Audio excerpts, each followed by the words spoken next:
और शुरुआत इस वक्त बड़ी खबर से जम्मू कश्मीर से खबर है, जहां रामबन से बड़ी खबर आ रही है। मागरकोट में सड़क हादसा पेश आया है। बेकाबू ट्रक ने 4 गाड़ियों को टक्कर मार दी।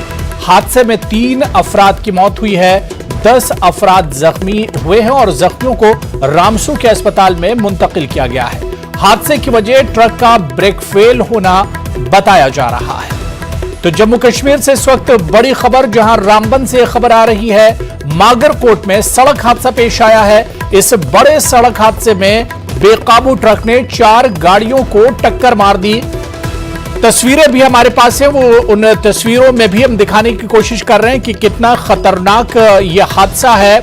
इस हादसे में 3 अफराद की मौत हो गई है, 10 अफराद जख्मी बताए जाते हैं। जख्मियों को रामसू के अस्पताल में मुंतकिल किया गया है और बताया जा रहा है कि ट्रक का ब्रेक फेल हो गया, जिसकी वजह से यह बड़ा हादसा पेश आया।